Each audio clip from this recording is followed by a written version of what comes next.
What's going on, guys? So today we are going to be talking about server niches. This is probably one of the most discussed topics about when you're going to create your server, because ultimately this is what you're going to piggyback off of when you're building your server. Now there are multiple niches that you could actually go into, and we'll get into that in a second here, but I have a list of probably the most popular ones and the most common ones that you see on DayZ. You could even apply this to other servers or other games like Minecraft or Rust, because you're going to have different styles. But this one is specifically for DayZ as far as the different kinds that I've seen over the last 2 years and the ones that do pretty well. Now, obviously, when you talk about different niches, you're going to have people that like or prefer a certain server niche over others. And that's okay, because you're going to find your own little group. But there are also types of server niches that are definitely more popular and more common. But first, we're going to talk about PvP Deathmatch. Now that is a server niche where your server is just a deathmatch server. You load in, you're fully geared, and you just fight people. So team deathmatch or free-for-all type servers. And then you have the PvP 24/7 raid or weekend raid faction PvP servers. So that's actually my server. I am the PvP 24/7 raid faction PvP type server. This one I've noticed to be the best server niche that you can get into, because this is where a lot of people flock to, because there's so much you could do with a server like this. These types of servers are filled with all sorts of different people, and there's all sorts of things that they could do. 24/7 raid, I personally do myself. I've found that it is a lot better for people, although there are a lot of people that prefer weekend raid. So it's totally up to you. This is really ultimately your decision between what your server niche is going to be, but let's make sure that we piggyback the best off of it that we can. Now, like I said, I've seen a lot of success with my server, which is a PvP 24/7 raid with factions. So those are groups that can build bases, and then they fight other factions, and there's all sorts of things that they can do because it's a basically open sandbox PvP 24/7 raid server.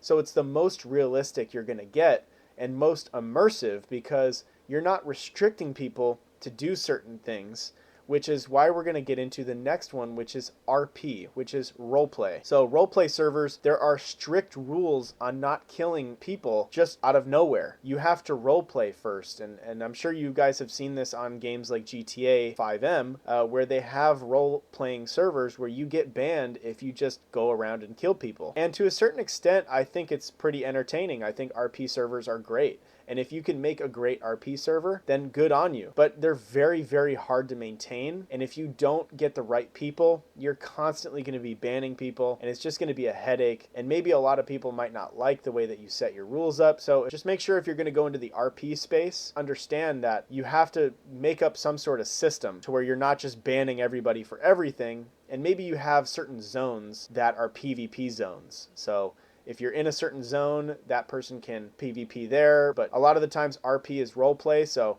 you're going to set it up in a way where there's a lot of player interactions, but not a lot of killing, which gets me into my next one, which is PvE, which is player versus environment. PvE servers are very popular. There's a lot of people that like PvE servers because maybe they just don't play DayZ for the fighting aspect of it, which is very popular. It's probably one of the most popular parts about DayZ is fighting other players. PvE players don't like to do that. Maybe they just want to fight the zombies or, you know, the animals or the weather. PvE servers are popular, and if you make it right, you can really get pretty far with them. I know a lot of people that prefer PvE servers. It's totally up to you, but it is about how you structure your server ultimately. And then there's the MISC types of servers that are just the off crazy servers. Like there's a server out on Xbox where it's just you load in and there's cars, and you could drive the cars up ramps and go super fast and flying up a ramp, and like there's, you know, race tracks. And other servers that are just super wacky. You load in and then there's just a bunch of modded stuff everywhere, or like mazes, and those are awesome servers, but they're not going to really get you a lot of money. Ultimately, the ones that are probably going to get you the most amount of money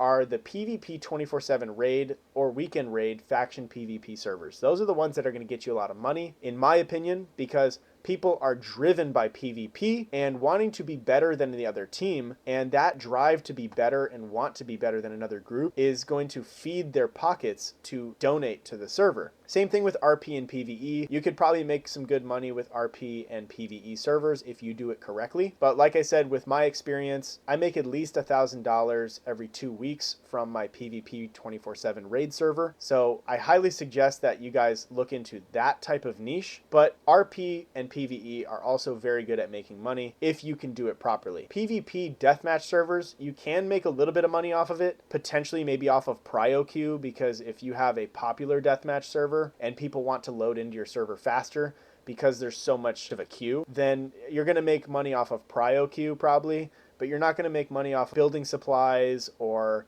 custom bases and things like that, because that's not what death matches are for. Death matches are just you load in, you fight, and that's it. PvP 24/7 raids, kill on site servers like mine, there's bases and there's lockers and there's all sorts of things that you could spawn in because you have a group that is now based in this certain part of the map, and you want to make sure that you can defend against other attackers from your base. So ultimately, you're probably going to get more people spending money on servers like that. Same thing with RP and PvE. There's a lot of things that you could probably charge for those as well and be able to monetize. MISC, you're really not going to make a lot of money from the MISC servers because those are really just kind of one-off servers that people join when they just get bored of other servers and they just kind of want to mess around for a little bit.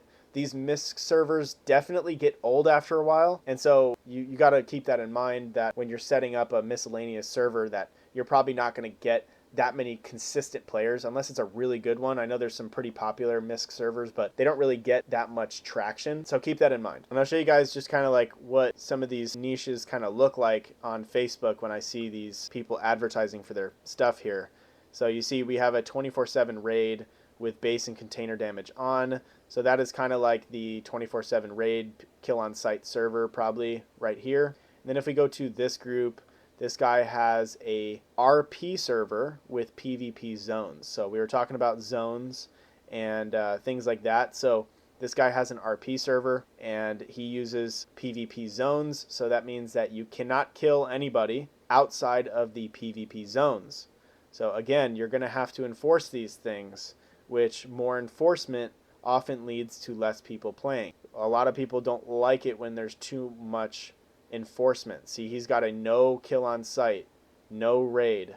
Be careful when you start restricting what people can actually do, because ultimately people want to be free when they're playing the game. They don't want to have to be restricted or worry about kind of what they're doing when they're doing it. That's why in my server, I kind of just let people do whatever they want. Obviously, I have rules that people have to follow that are pretty basic, like no exploiting and stuff like that. But, ultimately, people can do whatever they want. They can kill somebody if they find them randomly. There's no PvP zones. Although on my Cherno server, I do have one safe zone, which is trader. So you cannot kill people in the trader safe zone. And if you do get killed in the trader safe zone, that person who kills you gets automatically banned by the bot because I have a zone set up around there. But again, both of my servers are pretty open to doing whatever you kind of want. Which I recommend fully. And if we look at my rules here, they're very short actually in comparison to a lot of other servers. It's like pages and pages of rules. Mine is actually pretty simplistic. It's just like no base griefing, no spawn killing, no building in military or police stations, because we want to make sure people can loot those things and there's not a base restricting people from looting. And then I have to have the building parameters because of the performance issues. And then obviously the boosting, which is a huge exploit, which is using fireplaces and watchtowers to boost. That is not something you want. And then obviously taking down flags. When you're making your rules, try not to be too restricting. But again, if you're going to be doing certain server niches, then you're obviously going to have certain things that your server is going to have for certain rules. So make sure you guys choose your server niche. Again, you're not glued to this. You can always change it down the line if it doesn't work, but I recommend doing the 24/7 raid servers. Those have always been better and more effective, and I've definitely seen those to be more popular. There are very popular servers that are not 24/7 raid, weekend raid servers, but again, just test it, see how you like it, use the marketing strategies that you're going to learn, and I'm sure you guys will get very far with whatever niche that you guys choose to do. So I appreciate you guys watching, and I'll see you guys in the next one.